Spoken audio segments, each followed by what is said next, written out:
Kita mulai saja. Saya berbagi screen. Ya, ini memang dibuat judulnya itu membuat proposal, tesis, dan disertasi. Karena itu sesungguhnya kurang lebih sama. Ya, membuat proposalnya itu sesungguhnya konten-kontennya itu tetap sama, baik proposal tesis maupun disertasi. Jadi membuat proposal, tesis, dan disertasi. Karena yang membedakan itu sesungguhnya pada teknik ya, atau temuan-temuannya itu. Kalau tesis itu kan masih sifatnya menganalisis. Kalau S1 itu mengetahui, kalau S2 itu menganalisis, tapi kalau sudah di S3 itu kan sudah harus menemukan sesuatu. Kita sudah pernah membahas bahwa menemukan itu bisa menemukan punya orang lain 2, kita punya 3, itu juga disebut sesuatu yang baru itu. Atau sebaliknya, punya orang 3, kita bilang cukup 1 saja udah jadi, nah itu juga baru juga. Atau menambahkan, orang lain punya A, kita punya B, digabung, nah itu baru juga. Mengkritik punya orang disebut baru juga. Nah, jadi atau sama sekali novelty, sama sekali baru. Tidak pernah ada orang lain yang menulis. Nah, itu saja sesungguhnya yang membedakan. Tapi teknik-tekniknya, penelitiannya dan seterusnya itu kurang lebih sama. Apa saja dalam proposal itu yang harus ada? Oke, saya mulai dulu dari menemukan judul sesungguhnya. Karena kalau proposal itu mesti sudah harus punya topik, sudah harus punya judul. Dari mana kita mendapatkan judul itu? Memantik ide awal. Bagaimana kita mendapatkan ide untuk menulis disertasi? Yang pertama pastilah membaca buku dan jurnal. Dari membaca buku dan jurnal itu bisa memantik munculnya ide sebuah judul. Nah, tentu buku-buku akademik, buku-buku ilmiah, bukan buku-buku mujarrabat. Tapi bisa juga dari buku-buku mujarrabat itu muncul sebuah ide yang memang bisa dijadikan sebagai judul tesis dari sisi akademiknya. Tapi yang paling banyak itu lewat jurnal. Karena jurnal itu adalah hasil penelitian-penelitian terbaru. Itu sebabnya mengapa nilai ilmiah itu lebih tinggi pada jurnal dibanding dengan buku. Karena buku itu bisa jadi sudah ketinggalan zaman, masih mending kalau direvise, direvisi. Banyak buku yang tidak pernah direvisi, tak terbit tahun 50-an dan sebagainya. Kalau dalam ilmu-ilmu sosial itu sudah dianggap ketinggalan. Kecuali dalam ilmu-ilmu murni pun juga selalu ada pembaruan-pembaruan. Tapi kalau jurnal itu adalah hasil-hasil dari penelitian mutakhir. Tinggal lihat tahunnya tahun berapa gitu. Jadi nilai jurnal itu lebih tinggi daripada buku. Kemudian harus terbiasa mengikuti pertemuan-pertemuan ilmiah.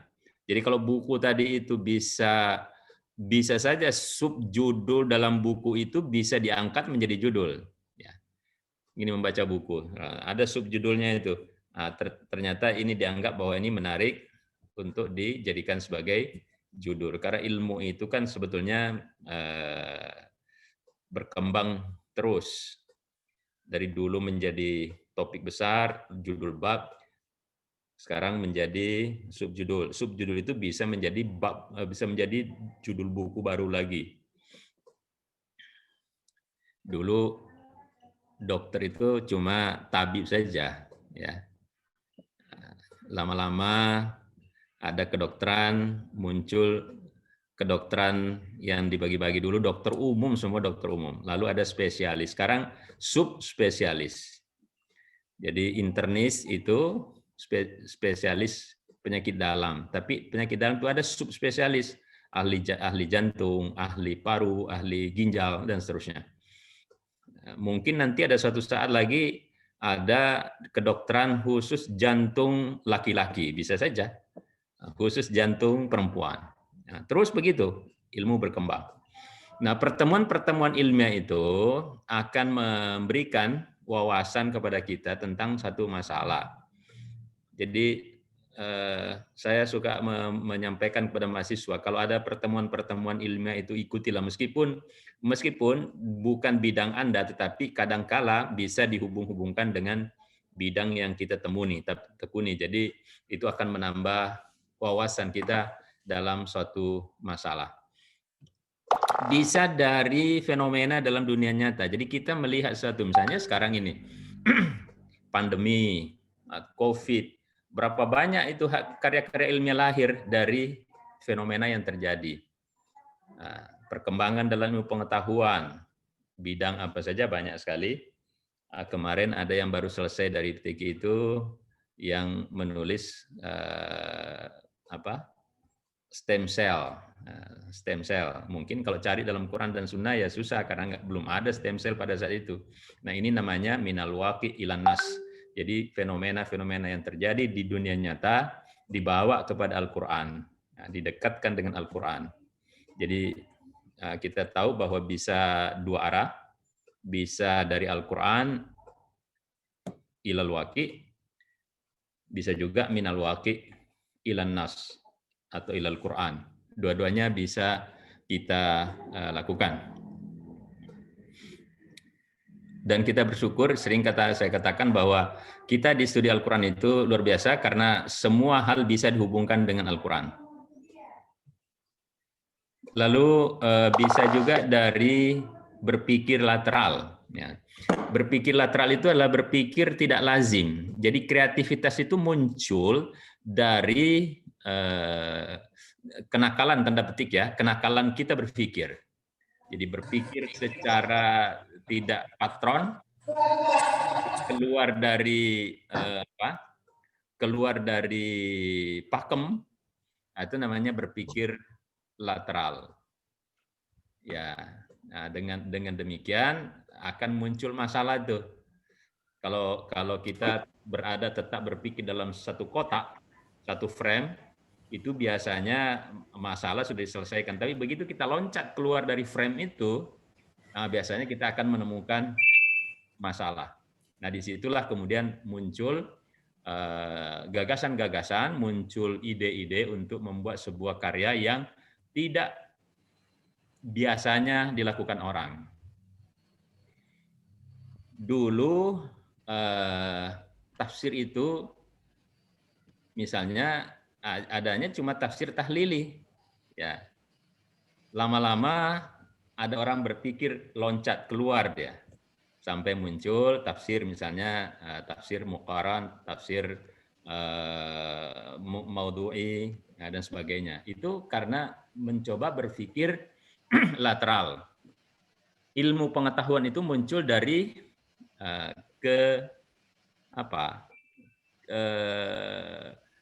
muncul tidak hanya berpikir yang lumrah, yang biasa.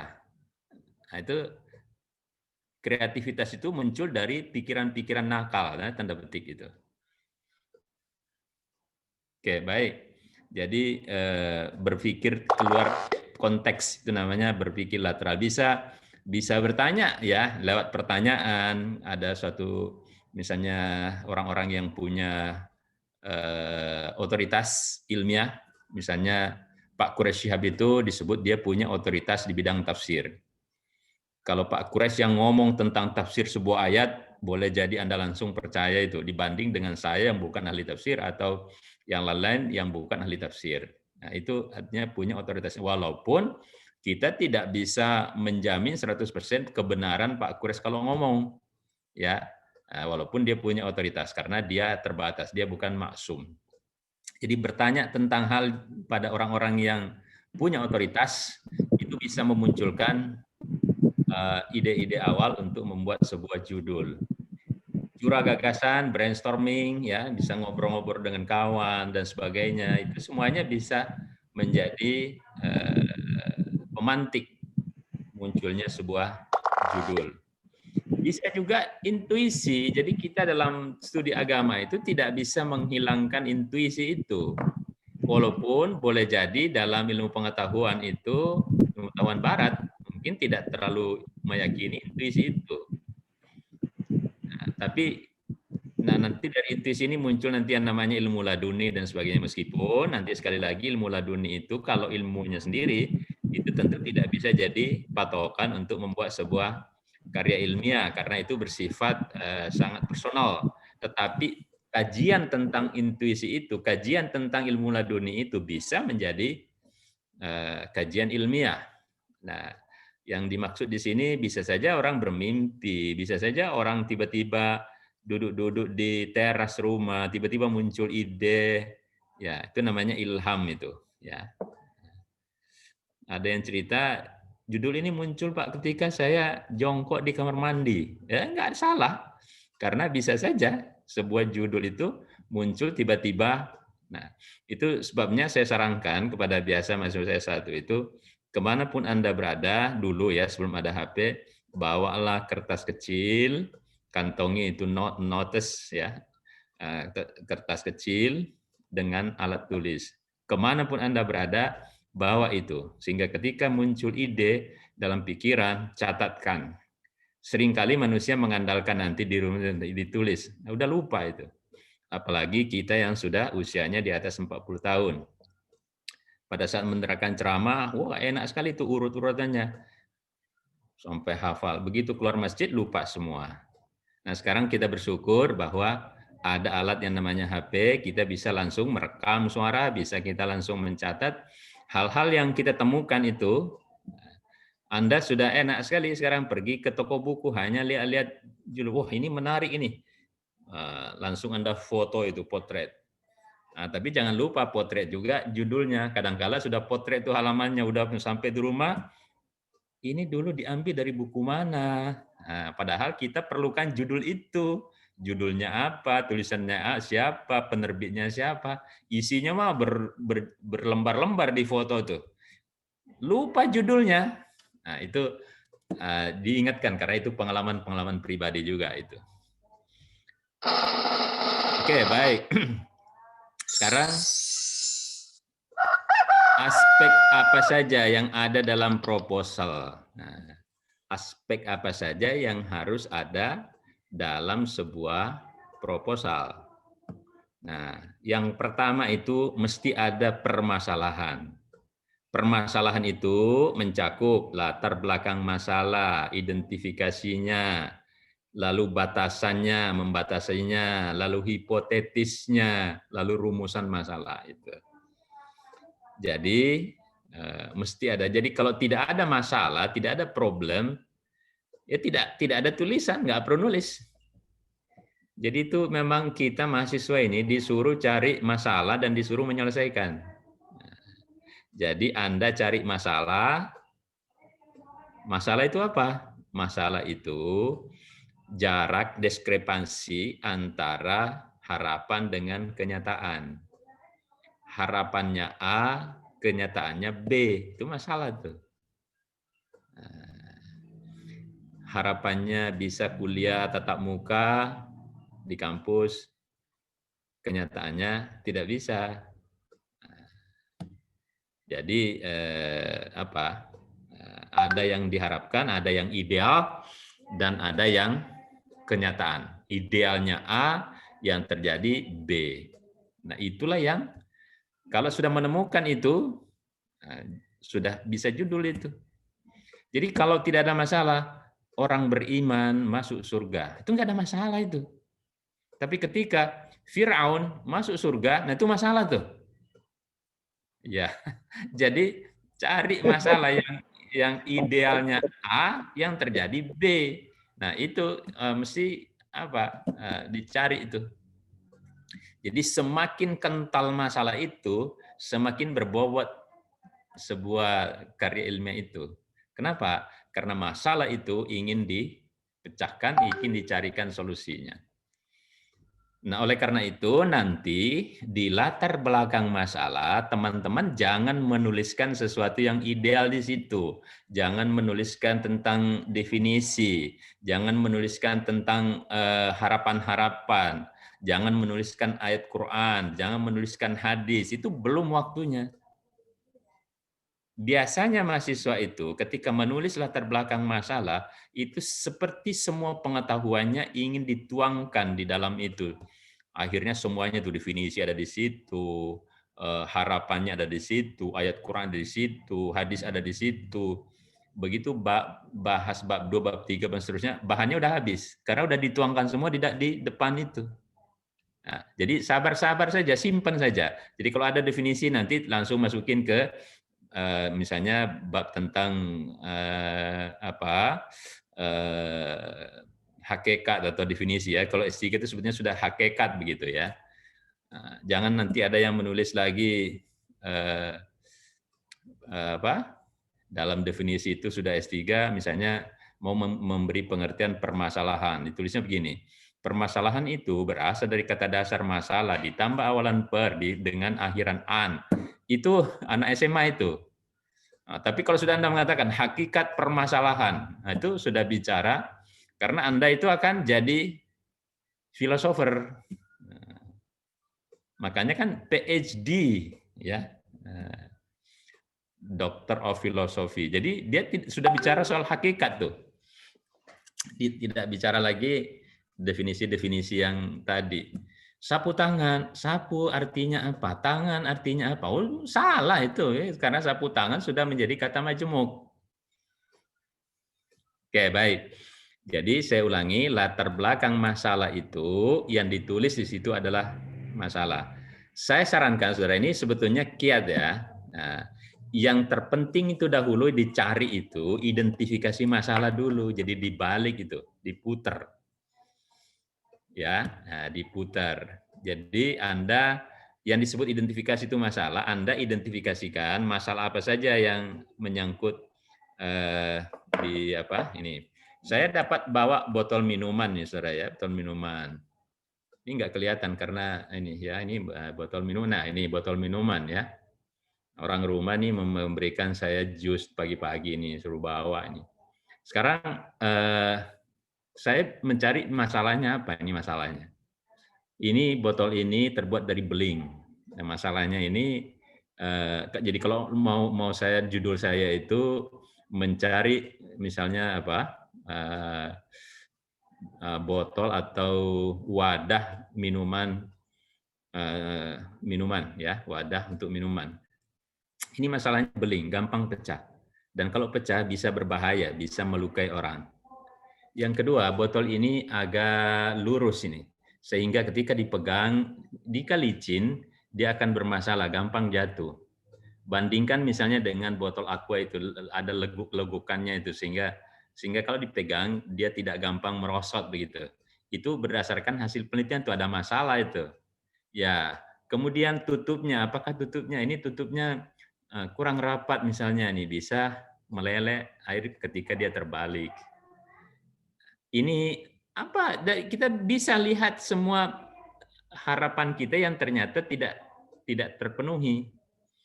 Jadi apapun kalau diminta apa masalahnya. Nah, itu Anda lihat apa yang kurang. Jadi semua yang ditulis dalam latar belakang masalah itu adalah yang kurang. Nah, kita awali dengan membuat identifikasi. Satu misalnya ditulis ya, masalahnya tadi apa? Ini wadahnya terbuat dari beling, gampang pecah. Dan jika pecah akan menyebabkan bisa melukai dan itu bisa menyebabkan kematian dan sebagainya. Ini botol ini menurut saya terlalu kecil ya, terlalu kecil. Kalau lagi haus ini nggak cukup dengan ini karena ini cuma berapa mili itu. Itu semua 2, 3, 4, 5. Ini tidak ada anehnya, botolnya tidak ada warna-warninya sehingga tidak merangsang untuk memberi minum misalnya begitu ya. Nah, dari sisi warna, dari sisi apa saja. Sehingga bisa kita menemukan masalah itu sampai puluhan misalnya, semakin banyak masalah semakin bagus. Ya. Nah, setelah dapatkan ada sekitar misalnya 11, katakanlah begitu ya, 11 masalah. Kita urutkan tuh masalah itu, mana yang paling utama. Nah, yang terkait dengan wadah tadi untuk sebuah minuman ini, nah itu tadi soal beling. Terus yang kedua diurut. Setelah diurut begitu, nah kita sudah mengerucutkan begitu, yang kira-kira soal warna tadi itu taruh paling belakang. Ya, karena itu tidak terlalu urgent. Nah, setelah dapat begitu, barulah kita saudara membuat narasinya. Jadi tadi soal gelas ya, botol minuman terbuat dari gelas, itu satu masalah bisa kita buat 2-3 paragraf. Jadi nanti itu kan kelihatan tuh setelah kita urut identifikasinya itu ada 11 tadi. Nah, kita ambil yang pertama. Kalau penelitiannya penelitian kuantitatif, itu kita mulai dari Y, ya. Nah, kita mulai dari variabel Y. Nah, pengaruh A dan B terhadap prestasi belajar. Berarti prestasi belajarnya dulu yang dikemukakan. Prestasi belajar anak-anak SMA berapa atau alia ini masih sangat rendah, terbukti dengan hasil UAN tahun sekian hasilnya sekian. Nah, jadi di latar belakang itu yang ada adalah satu fenomena tentang masalah, yang kedua yang melengkapinya itu adalah harus ada fakta dan data. Jadi kalau Anda cuma mengatakan guru di Indonesia atau guru di madrasah ini masih belum disiplin, itu masih fitnah itu. Tapi ketika Anda membuat bahwa terbukti bahwa pada tahun pelajaran 2019-2020 sekian persen guru yang terlambat masuk sekolah, ada datanya. Nah, itu baru bukan fitnah. COVID menyebabkan perceraian, mendorong perceraian suami istri di Indonesia. Itu fitnah itu. Tapi begitu Anda pada antara bulan sekian sampai bulan sekian di mana COVID itu pandemi ini meluas, Anda ada datanya sekian orang yang bercerai di Jawa Barat. Itu berarti ada datanya. Nah, jadi ada fenomena, fakta dan data. Satu, sudah dapat tuh 3, 4 paragraf atau 5 paragraf, nggak ada masalah itu. Biasanya semakin dalam, semakin luas masalah itu semakin banyak juga. Dan ingat kawan-kawan, teman-teman semua, satu paragraf itu satu ide pokok. Jadi kita bukan, oh ini sudah panjang nih, bikin paragraf baru. Itu tidak. Selama masih terkait erat dengan masalah itu dan itu idenya itu sama, maka dia hanya satu paragraf. Dan tolong diperhatikan betul nanti menulis begitu, satu paragraf itu satu ide pokok. Ya. Kalau saya menulis tentang PT IKI, sejarah PT IKI, saya mau menemukan satu PT IKI. Saya mulai dari sejarah. PT IKI berdiri pada tahun sekian, didirikan oleh bla bla bla bla bla, dan ini sudah. Itu satu main ide itu, satu paragraf. Ketika saya mau berbicara, Institut PT IKI Jakarta saat ini telah melakukan kerjasama dengan berbagai perguruan tinggi di luar negeri, itu idenya pindah. Nah, maka saya pindah paragraf. Karena sudah tidak sejarah berdirinya lagi. Nah, kira-kira begitu. Jangan ada yang membuat paragraf satu kalimat, karena definisi paragraf itu adalah kumpulan kalimat, ya. Jadi kalau satu kalimat jangan. Jadi usahakan Bapak Ibu menulis itu dengan bahasa lugas, ya. Bahasa lugas itu simple dan substantif, mengena. Kalau sudah ada subjek, predikat, udah. Yang penting ada, jangan ada yang menulis begini. Dalam tafsir Al-Maraghi menjelaskan, itu nggak jelas subjeknya yang mana, nggak ada. Jadi kecuali Anda mengatakan Al-Maraghi menjelaskan, nah itu Jadi kurangi kalimat-kalimat yang ungkapan-ungkapan yang sering digunakan kalau kita menulis itu. Dengan demikian, maka dari itu, oleh karena itu, seyogianya itu hilangkan yang begitu itu. Ya. Jadi simple. Oke. Jadi satu masalah bisa 2-3 paragraf. Bisa saja kalau masalah itu tidak terlalu urgent, itu bisa saja satu paragraf itu. Jadi itu terlihat tuh runtut itu bahwa 2-3 paragraf pertama itu masalah satu. Jadi nanti identifikasi masalah itu dengan mudah karena kita sudah bikin itu. Jadi identifikasi masalah itu sesungguhnya mengidentifikasi masalah-masalah yang kita kemukakan dalam bentuk narasi di alasan di latar belakang masalah itu. Di latar belakang masalah dalam bentuk narasi, kalimat, identifikasi masalah itu inti dari masalah yang kita sebutkan narasinya itu. Setelah kita lakukan identifikasi itu ada pembatasan masalah. Pembatasan masalah itu apa? Membatasi masalah yang sekian 11 tadi itu difokuskan hanya pada beberapa saja. Dengan alasan dalam tulisan akademik itu meskipun ada pembatasan-pembatasan yang kita lakukan, yang penting ada reason-nya. Anda melakukan penelitian di dekat rumah misalnya, Anda sebutkan dengan alasan pertimbangan efisiensi waktu dan sebagainya, maka saya mengambil penelitian ini itu yang penting ada alasannya itu.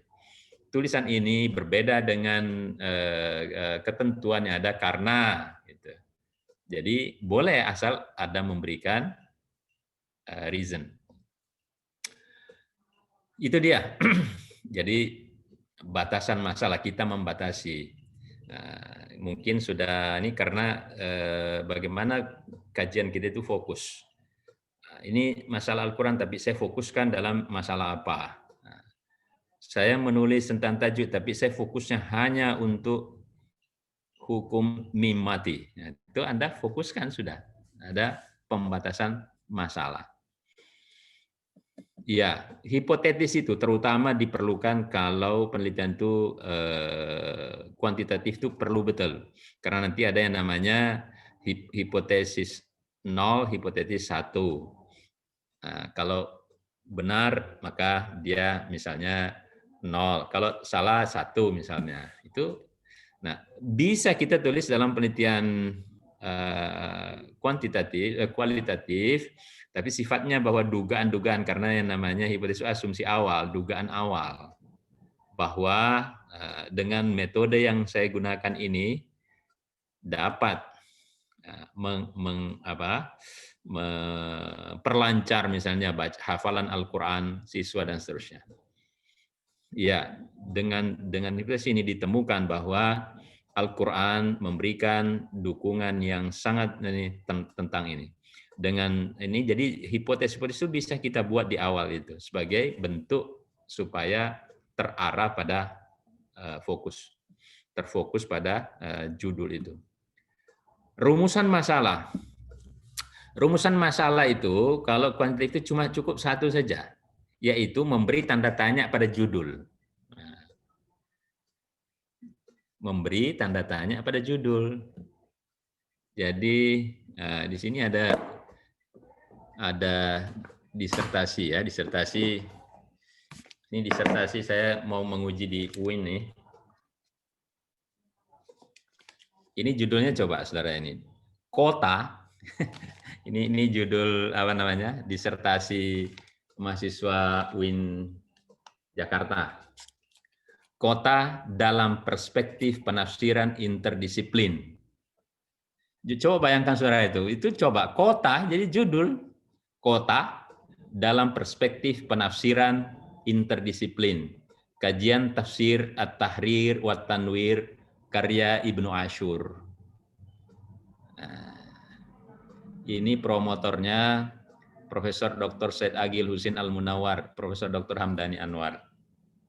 Sekolah Pasca Sarjana Universitas Islam Negeri. Jadi nanti itu pertanyaannya itu tinggal beri tanda tanya, ya. Bagaimana? Nah, kota dalam perspektif penafsiran interdisiplin dalam kajian tafsir At-Tahrir wa Tanwir. Itu tinggal memberi tanda tanya. Tetapi bisa saja kita ada pertanyaan, ini pertanyaan rumusan masalahnya itu bisa dibuat ada anak masalah gitu, bisa. Jadi bisa diberi turunan, bisa diberi turunan. Tapi kalau Anda merasa tidak perlu ada turunan, cukup itu aja. Satu saja, tinggal beri pertanyaan pada judul. Oke, baik. Itu rumusan masalah dan itu harus dalam bentuk pertanyaan, bukan pernyataan. Kalau yang di atas identifikasi itu bentuk pernyataan, jadi kalau identifikasi itu sebetulnya kalimat pendek terhadap narasi yang kita bikin di depan. Jadi identifikasi masalah dari cerita kita sebenarnya kita mencoba mengidentifikasi masalah. Tapi kalau dibalik, saudara, Anda membuat identifikasinya dulu, itu pasti akan lebih gampang. Jadi kalau Anda lihat orang mengerjakan math, apa sih namanya itu? Kayak apa? Misalnya ada tikus mencari keju, tapi masuk dalam lorong-lorong labirin begitu. Kalau Anda mulai dari tikusnya, itu Anda susah menemukannya itu. Tapi kalau Anda mulai dari kejunya, itu lebih cepat Anda mendapatkan jalurnya itu. Nah, ini kira-kira terbalik begitu. Jadi identifikasi masalah dulu, cari, sudah dapat, baru dinarasikan. Hasilnya nanti sama. Baik, saya lanjut. Metode, desain, dan sistematika. Jadi metode itu mesti ada. Nah, metodenya apa? Karena sebuah kajian ilmiah mesti ada metodologinya itu, mesti ada metodenya yang digunakan untuk menemukan solusi yang diharapkan. Nah, harus ada caranya. Untuk saya bisa masuk ke dalam pintu, maka saya harus membawa kunci, mengunci, dan menggunakan metode lewat pintu. Bisa juga masuk rumah lewat jendela, saudara, bisa. Atau lewat atap, bisa saja. Nah, tinggal Anda ceritakan. Kalau saya lewat atap, kenapa lewat atap? Karena pintunya terkunci, saya nggak bawa kunci, dan seterusnya. Kenapa lewat atap? Saya mau mencuri, Pak. Saya masuk mesti supaya nggak ketahuan. Nah, itu semuanya adalah sebuah metode untuk mencapai tujuan. Desain, terutama desain ini, kalau menggunakan penelitian kuantitatif, itu mesti ada desainnya. Desainnya apa? Faktorial 2 kali 2. Saya dulu menggunakan waktu S2 itu penelitian kuantitatif, saya menggunakan desain faktorial 2 kali 2. Oke, baik. Sistematika mesti. Jadi sistematika itu, nah ini sering keliru. Kadangkala kalau teman-teman itu menulis sistematika, dia hanya memindahkan daftar isi. Itu tidak. Sistematika itu, saudara harus menceritakan. Kan itu kalau kita menulis, saya ini ya, sebentar, lewat, saya gunakan papan tulis. Ya, sebentar.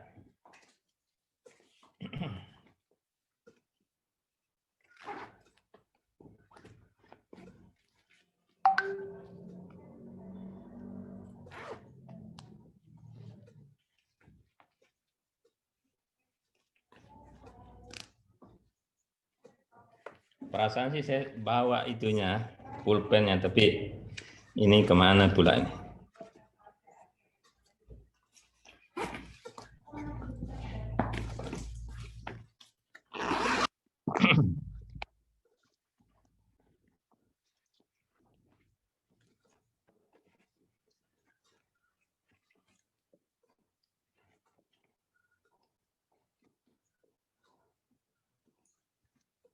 Tidak ada pula dia yang ikut nih.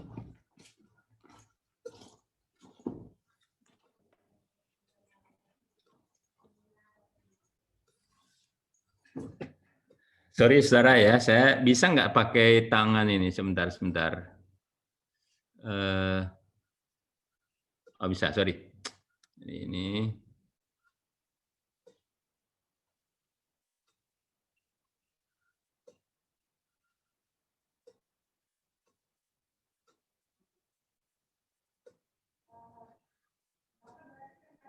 Jadi mesti begini nih. Jadi kira-kira itu ketika kita menulis itu sistematika penulisan itu, sistematikanya itu kita mencapai puncak ini. Nih di atas ini. Ini jadi ini saudara ya. Ini karena nggak pakai ya.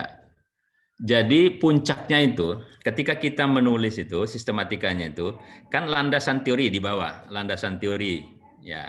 Kita menggunakan teori siapa? Itu harus ada karena tidak ada ilmu yang berdiri sendiri kecuali tadi ilmu laduni. Jadi kalau kita ini kan landasan teori yang menggunakan teori siapa? Nah, dulu saya waktu S2 itu menggunakan teori Ebbinghaus karena itulah yang pertama membuat penelitian tentang silabel yang dihafalkan, berapa lama tahan hafalan seseorang dalam memorinya itu.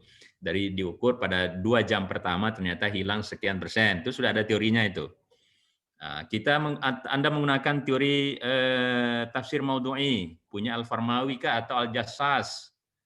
Nah, itu ditulis di depan. Semakin naik itu, semakin mengerucut sampai pada puncaknya itu. Jadi bab akan kelihatan tuh dari bab 1 ke bawah, bab 2 ke atas, bab 3 ke atas, sampai bab terakhir itu sudah mengerucut demikian itu. Nah, dari situlah kita bahwa bab 2 kita kaji apa dalam rangka memberikan basis apa tuh. Nah, bab 3 saya bahas tentang pengertian menurut Barat, menurut siapa sebagai landasan untuk masuk. Jadi seperti begitu. Oke, saya kembali.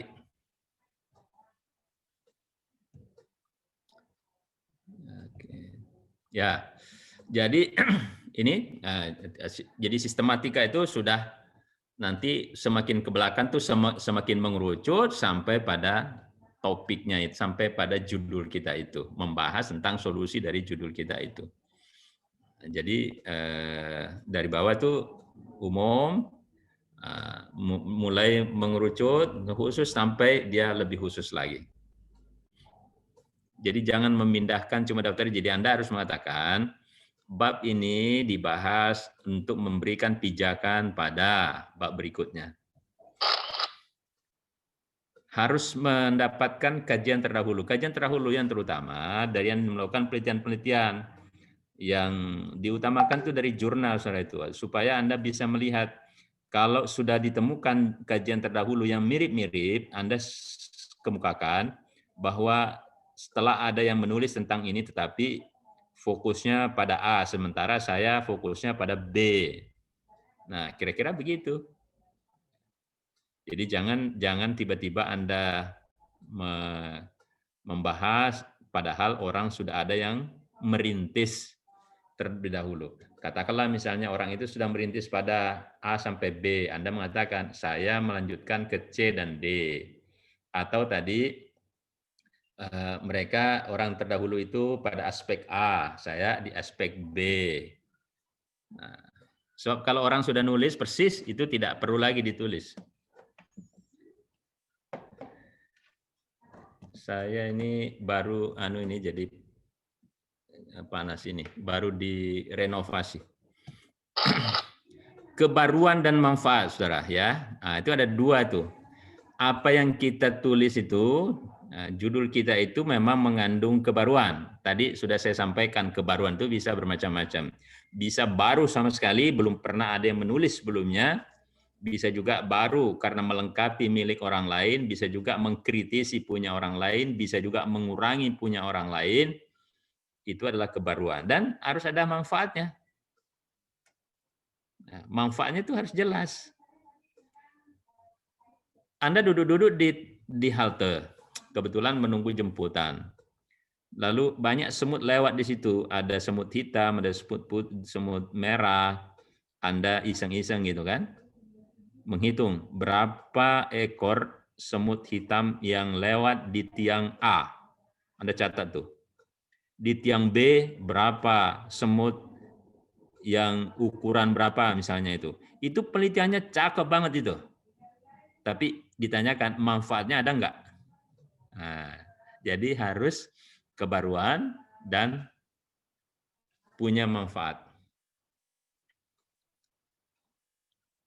Mudah-mudahan saya bisa terdengar ya. Ini perasaan saya ngomong sendiri soalnya ini. Ya, baik, baik, baik. Dengan jelas kok. Ya, baik, baik. Nah, jadi harus ada kebaruan dan manfaat. Nah, maka itu sebabnya mengapa kita perlu menulis manfaatnya itu, kegunaan praktis dan seterusnya itu ya. Oke, baik. Lalu membuat outline. Teman-teman, yang namanya outline itu bukanlah daftar isi. Banyak teman-teman kita menganggap outline itu adalah daftar isi, bukan. Sebenarnya outline itu sudah kerangka. Jadi kalau saya dulu waktu kecil itu buka layang-layang, bikin layang-layang ya, bikin sendiri nggak beli. Kalau anak sekarang kan tinggal beli di warung. Nah, itu kita buat ambil bambu dulu, lalu diikat, begitu dia menjadi bagan. Nah, itu namanya outline. Kalau sudah nempel-nempelkan apa namanya kertasnya itu atau plastiknya, itu sudah. Nah, jadi kalau kita sudah punya kerangka, itu mudah, tidak akan meleset kemana-mana kalau kita menulis. Karena sering kita tergoda ketika menulis itu, sering tergoda untuk melenceng dari topik. Ada yang menulis. Nah, tadi itu sejarah tentang PTQ ya. Nah, Institut PTQ Jakarta dulu bernama Perguruan Tinggi Ilmu Al-Quran, didirikan pada tanggal 1 April 1971. Didirikan oleh trio, gitu kan, Kiai Haji Muhammad Dahlan. Dia terangsang itu, Kiai Haji Muhammad Dahlan itu dia tahu dari Jawa Tengah misalnya, atau Jawa Timur saya nggak tahu. Tiba-tiba nulis itu, Kiai Haji Muhammad Dahlan berasal dari Jawa Tengah, Jawa Timur misalnya, Jawa Timur.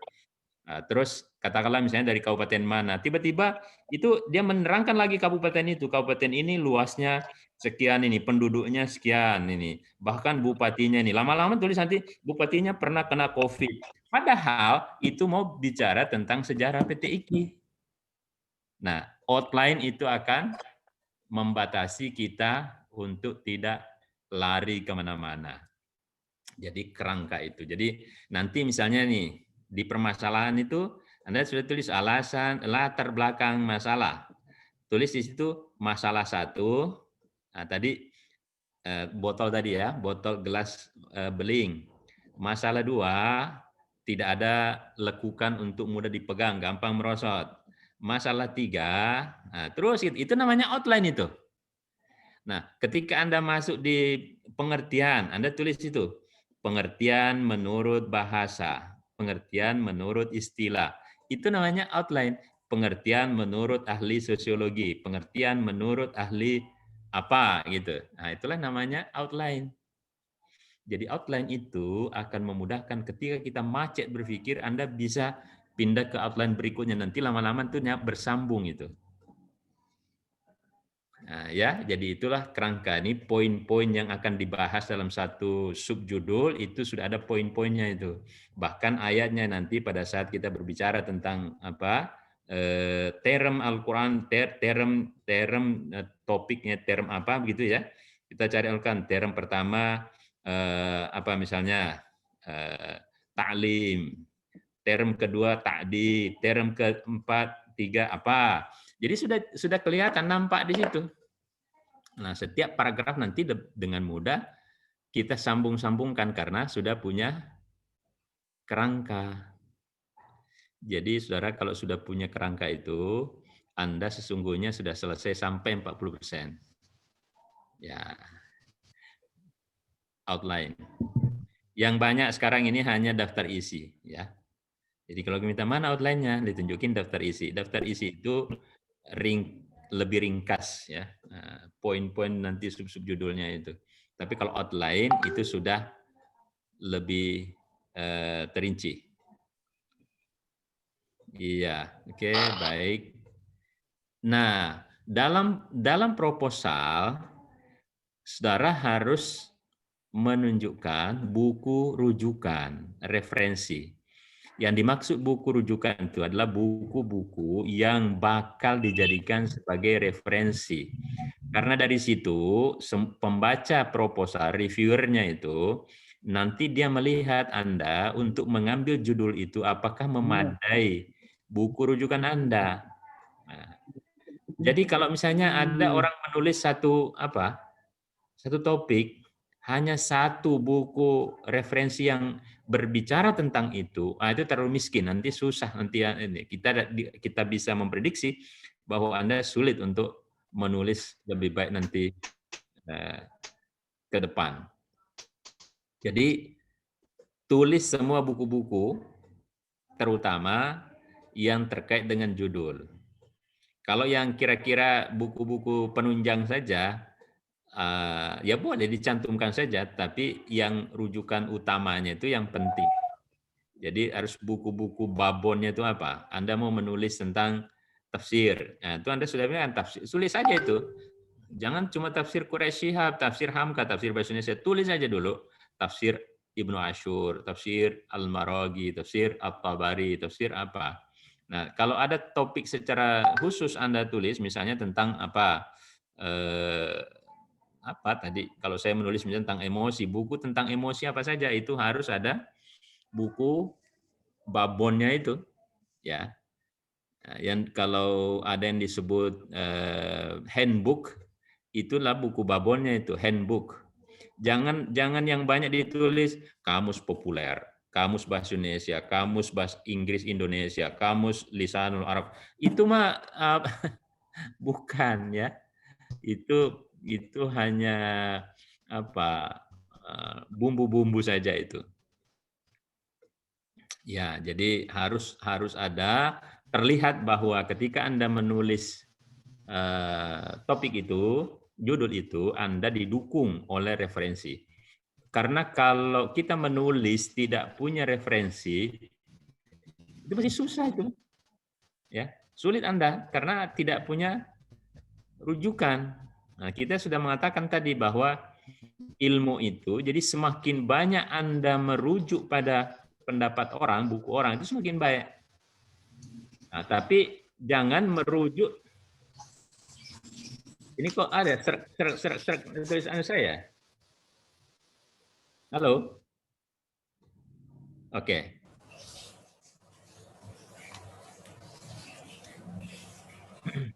Atau ada yang buka kali ya? Oke, baik.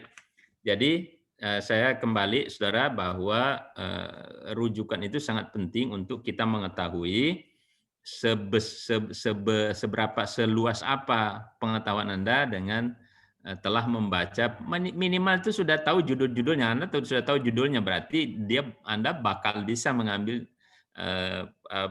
pendapat-pendapat di. Jadi kadangkala teman-teman ini coba terbiasa dalam menulis itu. Tidak semua, kadangkala itu yang banyak terjadi itu dan tidak punya nilai akademik. Ini paragraf 1 diambil dari buku A, paragraf kedua, jadi cuma mindah-mindahin punya orang yang kadangkala tidak tersusun itu. Bukan begitu, yang dimaksud banyak referensi itu. Kadangkala satu paragraf itu bisa 2-3 footnote-nya itu, tapi memang setiap kalimatnya itu terlihat bahwa ini kalimat ini diambil dari buku ini, kalimat ini diambil dari buku ini. Nah, artinya bacaan Anda itu luas. Jadi kumpulkan buku-buku referensi yang terkait dengan judul. Bahkan kalau ada memang yang saya sebut tadi babonnya itu atau buku yang handbooknya yang memang berbicara tentang masalah yang kita akan bahas. Lalu perencanaan, saudara, di dalam sebuah proposal itu, terutama kalau penelitian kuantitatif, itu harus jelas kapan turun di lapangan, kapan melakukan tabulasi, kapan melakukan analisis data, dan sebagainya. Harus jelas tuh perencanaannya, mulai tanggal sekian. Karena itu sangat terkait dengan persoalan-persoalan di lapangan, sehingga dari perencanaan itu bisa kita lihat. Sesungguhnya kalau penelitian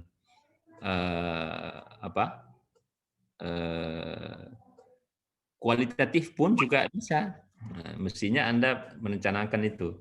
saya akan menulis selama sebulan. Nah, jadi ikutilah, biasakan membuat perencanaan-perencanaan. Biasanya kalau orang tidak biasa membuat perencanaan itu semuanya jalan ya, kadang-kala tergantung dari mood dan seterusnya. Jadi penting untuk ini. Saya harus selesai ujian proposal tanggal sekian, nanti ujian terbuka sudah ini menulis itu. Tapi tentu yang reasonable ya. Tidak ada yang bisa dikerjakan semalam itu seperti membalikkan tangan. Tapi ada orang sudah lama mengumpulkan bahan-bahan. Oke, baik.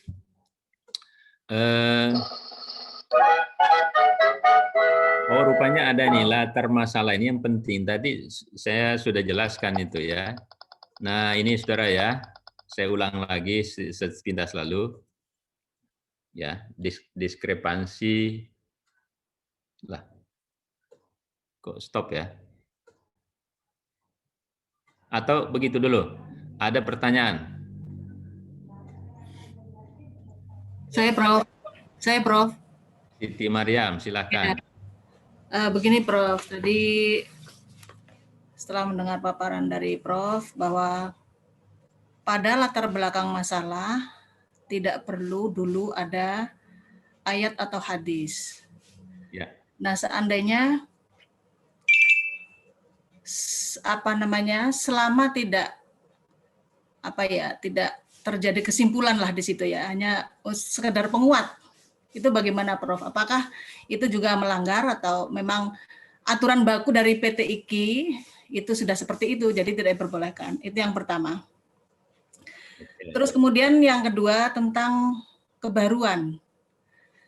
Nah, kebaruan ini kan otomatis hasil dari kesimpulan yang kita dapatkan dari sebuah penelitian yang kita lakukan. Nah, seandainya kita membuat kesimpulan atau menemukan kebaruan itu sepertinya agak menyinggung privasi dari sebuah penelitian yang kita lakukan, misalnya personal gitu, seseorang gitu misalnya. Itu menurut Prof bagaimana cara mengolah redaksinya biar tidak biar tidak terlalu ya seperti itulah bahasanya. Mohon dijelaskan Prof. Baik. Terima kasih Prof. Assalamualaikum.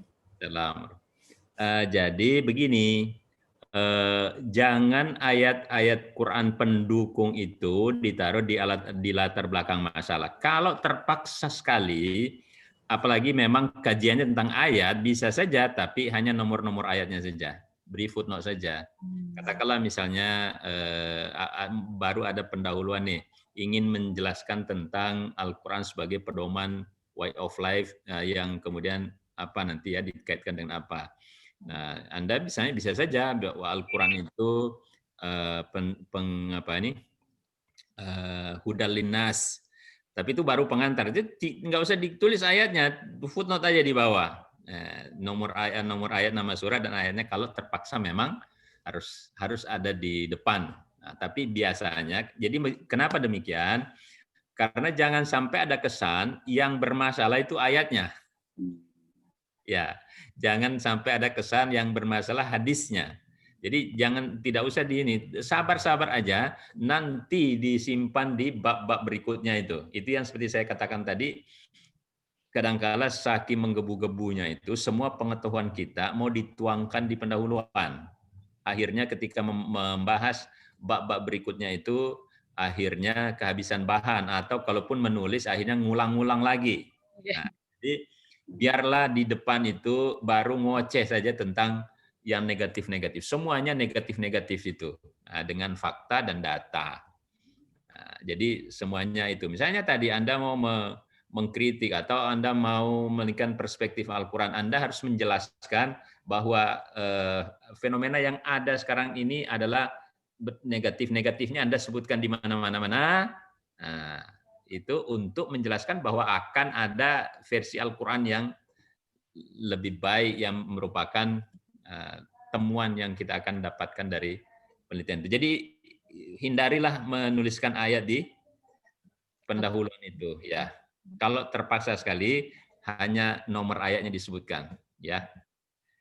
Lalu kebaruan tapi menyinggung privasi seseorang, ya jangan menyebutkan nama orang, ya sebutkan aja perilakunya, sikapnya dan sebagainya.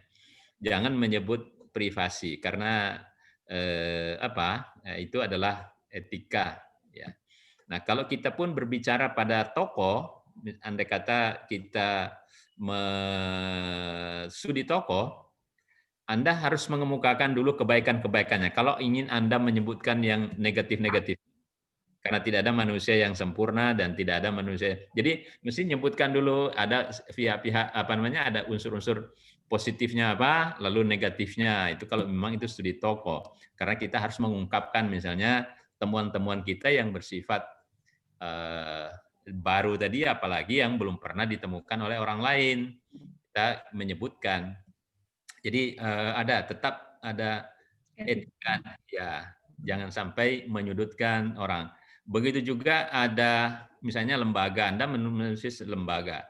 Lembaga ini belum melaksanakan misalnya apa gitu ya, sesuai dengan syariat Islam. Nanti Anda berikan ini, ya, misalnya kita menduga-duga, boleh jadi, atau sebenarnya itu tidak boleh, tapi kemungkinan ada hal-hal yang kalau kan biasa implikasinya itu karena jadi tetap kita mencoba merasionalkan apa yang terjadi itu.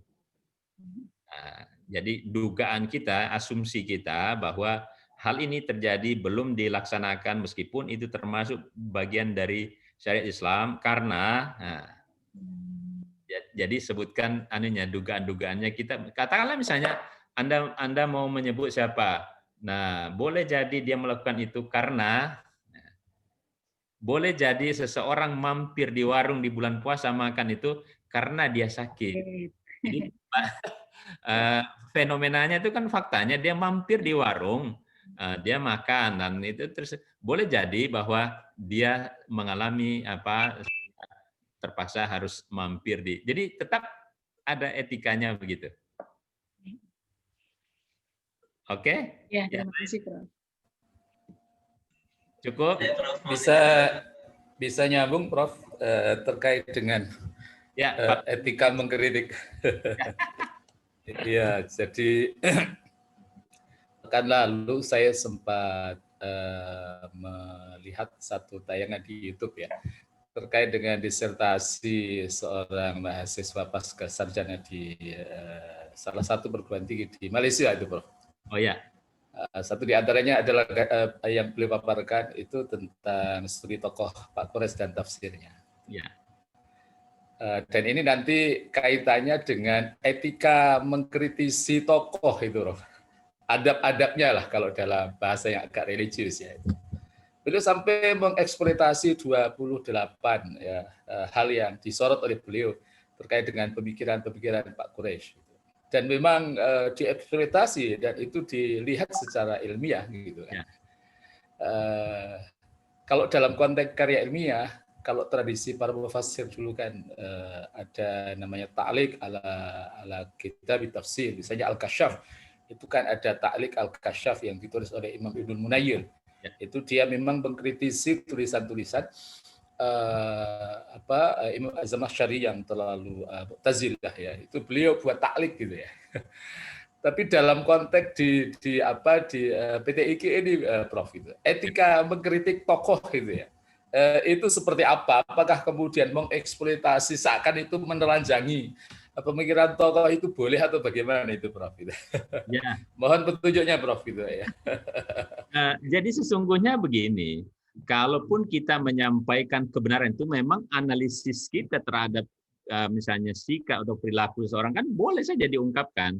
Tapi tadi itu bahwa tetap kita mencoba untuk memahami apa yang terjadi. Apakah misalnya dia lakukannya atau mengapa misalnya pemikirannya seperti itu. Oh, pantesan Asy-Syamsyari berpikir begitu karena pada saat dia hidup, misalnya berkembang gini. Tetap ada ta'liq juga sesungguhnya itu. Jadi kita mencoba untuk memahami mengapa tokoh-tokoh itu berpikiran seperti itu, bersikap seperti itu. Karena ada latar yang sosial yang berbeda gitu.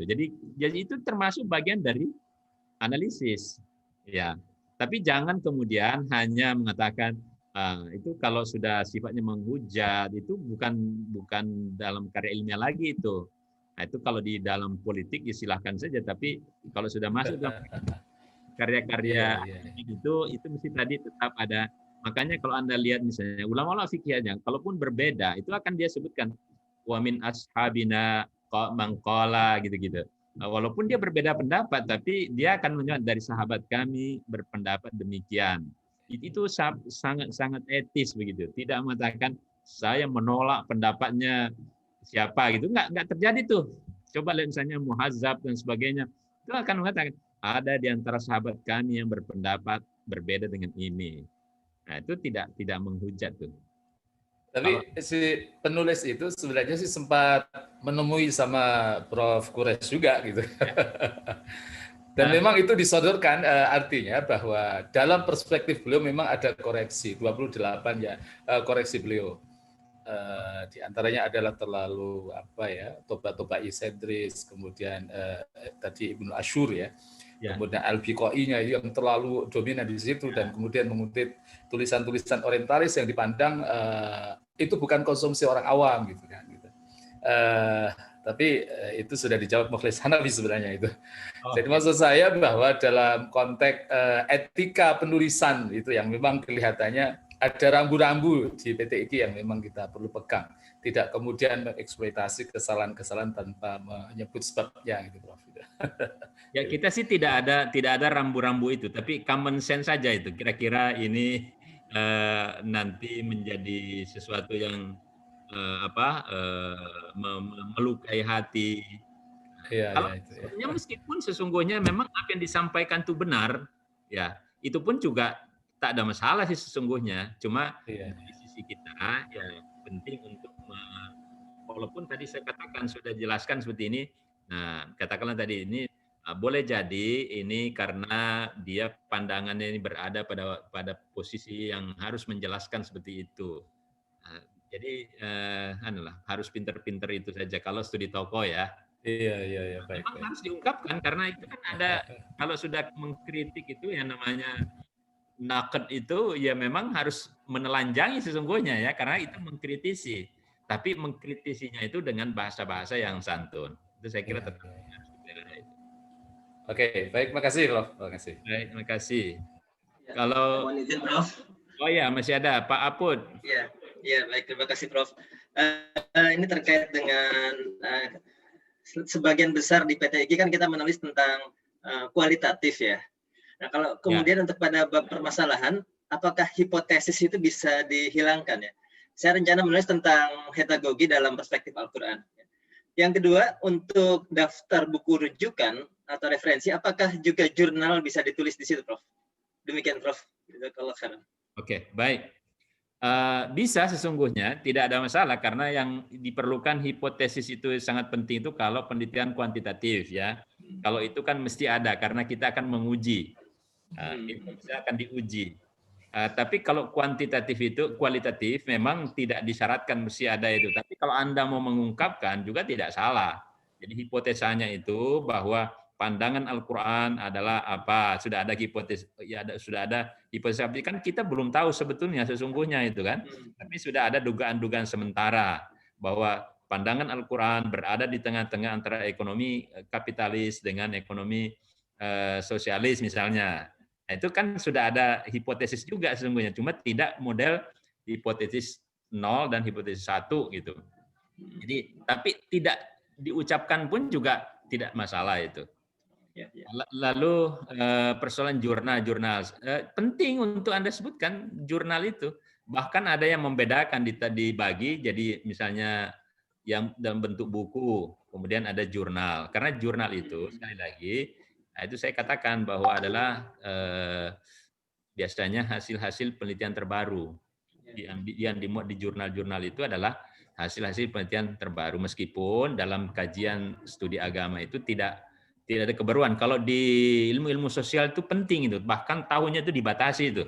Kalau tidak tahun sekian itu biasanya pembimbingnya nggak mau nerima kalau sudah terlalu tua buku itu karena dianggap sudah lama. Tapi kalau dalam kajian studi-studi Islam, studi Al-Quran, itu biasanya semakin tua itu semakin di Oh, iya, iya. ya, jadi kitab Turas itu kan terbit pada tahun apa? Tahun 50-an, 40-an itu, tapi justru digunakan. Jadi ada perbedaan paradigma dalam soal sumber itu. Kalau di studi-studi umum itu yang sifatnya sosial nggak mau, itu dibatasi tuh. Hanya mau misalnya yang terbit 2010 misalnya. Itu ada yang membatasi itu. Nah, saya dulu di UI itu begitu, saya kebetulan kan ambil juga dari kitab-kitab tafsir. Kebetulan saya tentang menghafal Quran. Itu oleh pembimbing saya itu dicoret, ini buku apa ini tahun 50-an terbit.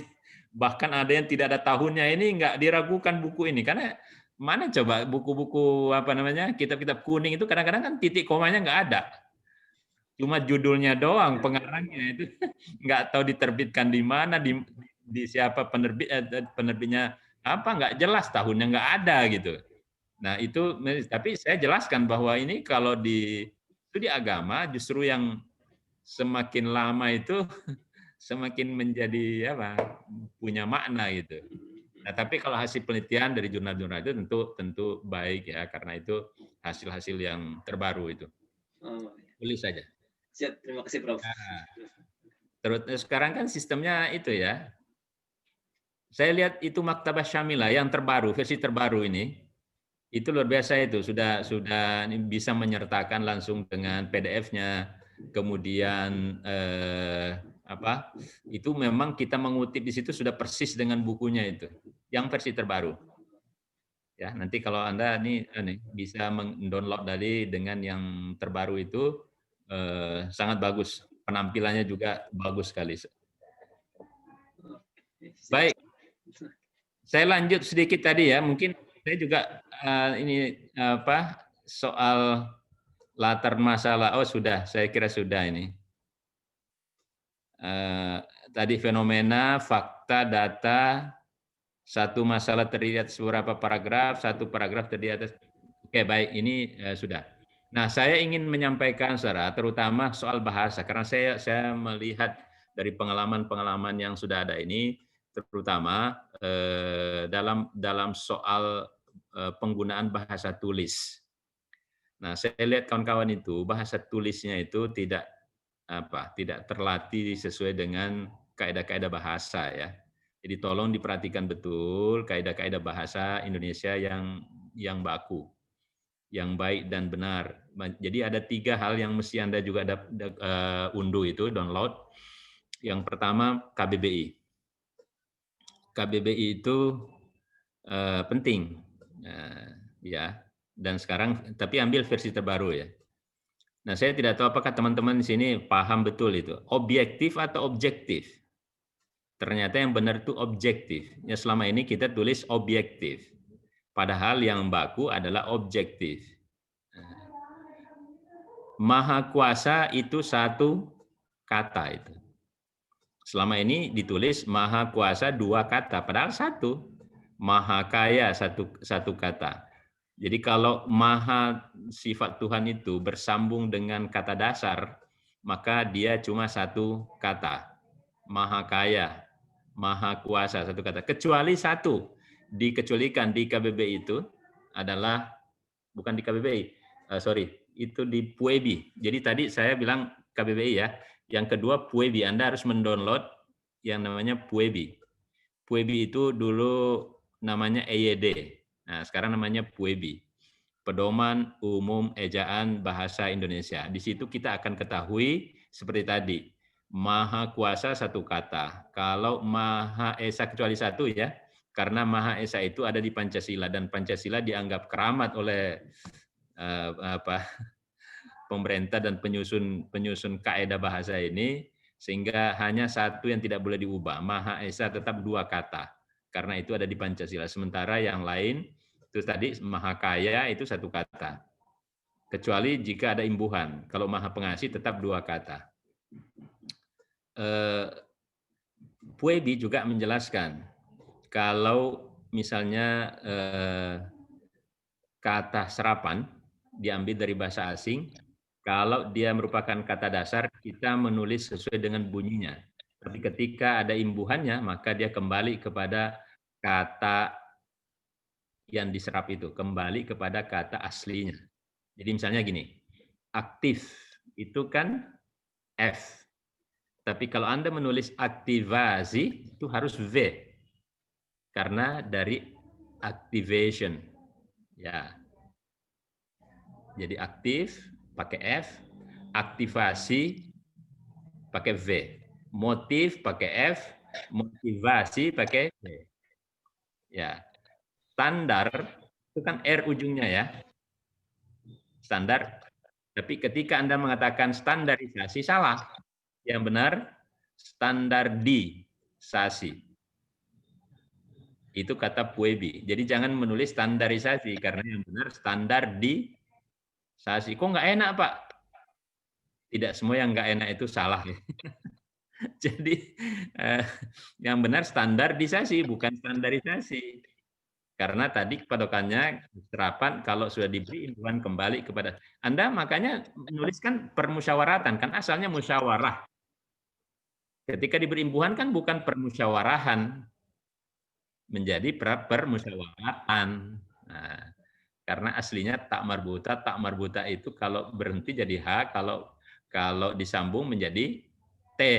Nah, menjadi permusyawaratan, standarisasi. Subbagian, satu kata satu subbagian. Sub itu tidak bisa bukan kata. Nah, bukan kata ya. Jadi subbagian itu satu kata. Antar kota itu salah tuh di bus-bus itu ditulis antar kota 2 kata. Mestinya 1 antar kota. Ya. Dan lain-lain nanti Anda buka itu Puebi. Pedoman Umum Ejaan Bahasa Indonesia. Lalu yang ketiga yang namanya glosarium. Pak, banyak banget Pak, ini buku panduan aja belum tamat dibaca. Ya, apa? Memang harus begitu. Jadi jangan nanti menulis kalimat, paragraf itu malah kalah sama anak-anak SD itu. Ya, maka itu tidak bisa menjadi pokok kalimat. Jadi jangan ada nanti titik lalu maka. Nah, itu nggak bisa tuh. Dan nggak bisa menjadi pokok kalimat. Sehingga tidak bisa menjadi pokok kalimat. Ini ada mahasiswa nulis maka itu awal paragraf. Nah, maka tidak bisa menjadi pokok kalimat karena itu jawab syarat. Nah, bla bla bla bla. Jika maka itu pasangannya begitu. Jadi tidak bisa dia menjadi awal, dia menjadi subjek. Jadi hal-hal sederhana tapi itu kemudian menjadi mengurangi nilai tadi. Jadi glosarium itu yang ketiga, glosarium tadi KBBI, Kamus Besar Bahasa Indonesia, lalu Puebi, Pedoman Umum Ejaan Bahasa Indonesia, lalu glosarium. Glosarium itu akan memberikan pembentukan istilah yang diambil dari bahasa asing. Nah, nanti akan apa maknanya operasi dalam bahasa kedokteran dengan bahasa militer, itu glosarium itu. Tapi paling tidak 2 itulah. Kalau Anda masih glosarium 4 susah itu ya oke. Tapi paling 2 KBBI. Begitu Anda ragu terhadap satu kata, ya istri atau isteri, nah itu lihat di KBBI. Ya.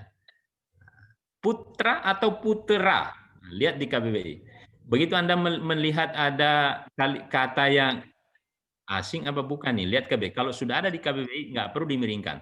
Kalau belum ada di KBBI berarti miringkan. Karena sekarang sudah banyak dari bahasa-bahasa yang seolah-olah dianggap asing, ternyata sudah diserap dalam bahasa Indonesia dan sudah masuk dalam KBBI, itu Anda ikuti yang KBBI. Kalau menulis Allah, SWT disingkat, itu huruf besar semua. Kalau Rasulullah SAW, SAW kecil semua, diberi titik.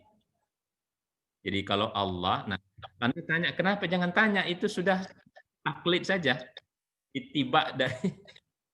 Jadi kalau Allah itu disebut SWT itu huruf besar semua, tanpa titik. Tapi kalau Rasulullah SAW, SAW kecil semua, kasih titik. Nah, suka-suka yang membuat pedoman. Tapi karena mereka yang punya otoritas, kita harus mengikuti. Ya, nah, kita harus mengikuti. Al-Quran sekarang, dulu ditulisnya Al-Quran itu dalam kamus besar itu huruf kecil semua kecuali A-nya besar. Sekarang sudah diubah yang edisi terbaru karena ada protes usulan dari Kementerian Agama supaya itu dikembalikan ke aslinya. Jadi tulisan Al-Quran yang benar itu sekarang ini Al strip Q-nya besar, lalu kur pakai koma di atas apostrof, itu yang benar. Kalau dulu yang versi tahun sebelum 2019 itu Al Q-nya kecil sambung satu kata semua. Kakbah itu ditulisnya kakbah. Sekarang dikembalikan jadi Ka'bah pakai apostrof lalu. Jadi ikutin aja itu. KBBI. Jadi Anda kalau kenapa nulis apa? Ya Pak, itu KBBI begitu. Kenapa tidak dimiringkan ini? Nah, di KBBI sudah terserap Pak menjadi bahasa Indonesia. Jadi Anda kalau dengan berhadapan pembimbing, jangan nyerah aja. Kalau pembimbing mengatakan, bla bla bla bla, Anda boleh memberikan argumen. Yang penting argumen Anda itu ada. Ada mahasiswa pembimbingnya bilang, ini nih, tolong ini masukkan ini, tambah ini. Ngikutin aja. Begitu ujian diprotes oleh pengujinya. Kenapa ini Anda masukkan di sini? Kata pembimbing Pak begitu. Nah, itu bukan jawaban. Tetap kita yang bertanggung jawab terhadap tulisan kita. Jadi kalau Anda merasa bahwa benar meskipun ada pembetulan, katakanlah misalnya saran dari pembimbing, Anda bisa memberikan argumentasi. Tidak mesti harus kita ikuti 100%. Saya menuliskan di sini Pak begini dalam rangka untuk memberikan, itu harus ada. Tapi kalau memang Anda salah dan atau merasa bahwa saya tidak tahu itu perlu saya masukkan, ya terima. Jadi tidak semua yang dari pembimbing mesti juga dilakukan. Anda yang nimbang-nimbang karena yang bertanggung jawab terhadap tulisan itu adalah Anda, bukan pembimbing. Jadi jangan pernah ada mahasiswa nanti, Pak, kenapa begini? Ya itu dulu pembimbing saya nambahin Pak itu nggak boleh itu karena Anda yang bertanggung jawab. Pembimbing itu sifatnya adalah hanya memberi arahan kalau jangan sampai misalnya ada hal-hal yang menjadi masalah di belakang hari. Bukan apa-apa, biasanya profesional sebetulnya kan lebih dulu membaca saja. Itu sama aja, pengetahuan itu kurang lebih. Jadi penting untuk memberikan reason-nya itu. Jadi alasannya mengapa sehingga Anda harus menulis sesuatu itu. Apalagi? Cukup? Saya berharap segera itu ya. Jadi memang begini, Bapak Ibu, nanti ini kan kadang-kala begini teman-teman itu. Ini pengalaman juga saudara ya. Kadang-kadang ada moodnya tuh bagus banget ya. Nah, seminggu itu tidurnya cuma 2 jam sehari tuh, saking nafsunya tuh nulis tuh. Tapi setelah itu ditinggal seminggu, 2 minggu, sebulan. Nah itu kalau begitu Bapak Ibu itu nanti nggak selesai itu, susah. Jadi lakukan tiap hari ada yang ditambahkan. Jadi tiap hari meskipun pulang jam 11 malam itu tetap membuka itu komputer, tambahkan 1 kalimat, 1 paragraf. Karena itu ada namanya cognitive map itu di dalam memori kita itu masih nyambung saudara itu. Tapi kalau ditinggal itu mesti dibaca ulang lagi dan pada saat kita baca ulang lagi itu membuat sangat malas gitu. Tapi kalau setiap hari itu masih nyambung tuh. Dalam masih dekat gitu, nggak perlu harus baca ulang dari awal lagi, masih fresh gitu ya. Jadi lakukanlah itu setiap hari, nambahkan 1 paragraf, 1 lembar dan sebagainya meskipun. Jadi kalau Anda tugas keluar, bawa itu paling tidak Anda baca karena memang tidak bisa sekali jadi. Jadi nanti tolong kalau misalnya sudah nulis misalnya berapa lembar, apalagi 1 bab itu print out dulu, gunakan kertas buram atau kertas-kertas bekas yang sebelahnya sudah dipakai, tapi sebelahnya masih bagus, gunakan itu, lalu Anda print out, setelah di print out, Anda duduk-duduk manis, minum kopi, minum teh di teras, Anda bawa pulpen, lalu baca itu. Kok bahasanya kayak gini nih, lihat semua, 1 suku kata aja ya salah, betulkan. Ya. Nah, dengan tulisnya degan, nah, betul kan? Ini kok menurut At-Tabari menjelaskan. Ini kalimatnya kalimat apa gitu kan? Nah, ada nulis dalam tafsir At-Tabari menjelaskan. Itu nggak jelas tuh pokok kalimatnya mana. Ya buang aja itu. Menurut langsung aja. At-Tabari menjelaskan. Ya. Jadi kita terlalu banyak suka bumbu-bumbunya itu. Dengan demikian, oleh karena, maka dengan demikian, ada banyak sekali yang kalimat-kalimat begitu. Nah, kurangi begitu, buat kalimat itu saya katakan lugas, pendek, yang sudah ada predikat, subjeknya ada predikatnya jelas, kalau aktif-aktif, kalau pasif-pasif. Nah, setelah itu dibaca, ini kayaknya ayat ini nggak cocok ini dengan ayat ini, mestinya cari lagi ayat lain. Jadi, kira-kira begitu. Saya kira cukup ya, teman-teman. Saya berharap semua bisa cepat selesai. Saya sering mengatakan yang tidak selesai itu yang tidak mengerjakan. Selama Anda mengerjakan, insya Allah selesai. Nah, apalagi tadi setiap hari selalu ada bertambah paling tidak satu paragraf, satu kalimat, insya Allah selesai.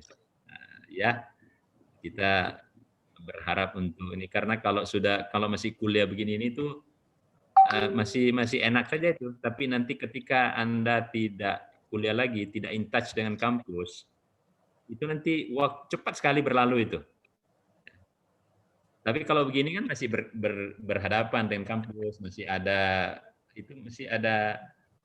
kalau dalam psikologi ada namanya contagious behavior, jadi masih ada ikut-ikutan tuh, jadi ada perasaan ikut-ikutan. Itu mengapa kita dianjurkan salat di masjid itu ada namanya contagious behavior. Jadi kalau kita masuk masjid, lihat orang sholat sunat tahiyat masjid, lihat orang sholat rawatib, itu bukan riya, itu adalah perilaku yang memang membuat kita termotivasi melakukan sesuatu karena melihat orang lain.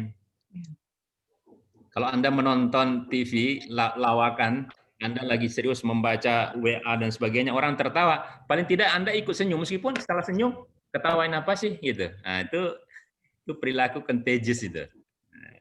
Orang lari tiba-tiba lari keluar. Lari itu kita belum tahu apa soalnya orang lari. Ikut aja lari dulu sambil nanya, "Kenapa sih?" Nah, itu sama kalau kita berhadapan begini, masih ada orang apalagi sudah tanya, "Teman sudah sampai mana?" "Oh, Ibu Umi itu sudah proposal." Itu kita termotivasi untuk melakukan. Karena itu teman sama-sama. Tapi kalau sudah lepas nanti tidak kontak lagi dengan kampus, dengan teman-teman juga tidak ada grup WA yang intens untuk menyampaikan kemajuan-kemajuan, itu nanti sudah lolos saja itu. Nah, maka dari sekarang sudah sebaiknya mengajukan judul, kemudian ujian nanti kalau sudah tidak kuliah itu bisa tertinggal nanti itu. Baik, itu saja. Terima kasih. Mohon maaf ini banyakkan nasihatnya karena ya saya yang banyak tahu tentang hal-hal yang terjadi, dan kawan ini kadang-kala ini sekarang ada namanya DO otomatis. Jadi sistem PDDikti itu kalau sudah sampai masanya nama Anda akan otomatis hilang. Kalau dulu kan harus ada surat DO, sekarang nggak ada lagi. Langsung sistem yang membuang nama Anda dan semua nilai yang pernah Anda dapatkan itu hilang semua. Nggak bisa diulang. Jadi kalau mau masuk lagi gimana? Mulai dari nol lagi. Jadi kayak orang puasa syahraini mutatabi'aini itu. Karena dia kafara, dia harus berpuasa 2 bulan. Baru sebulan puasa, ada satu yang ini langsung hilang semua yang sudah dilakukan. Itu sama itu. Nah, jadi jangan sampai terjadi DO otomatis. Kalau Pak Yusuf Kalla itu ikan cepat, ikan gabus. Nah, kan gitu. Terima kasih. Assalamualaikum warahmatullahi wabarakatuh. Waalaikumsalam warahmatullahi Waalaikumsalam warahmatullahi wabarakatuh. Terima kasih. Terima kasih, Prof. Terima kasih, Prof.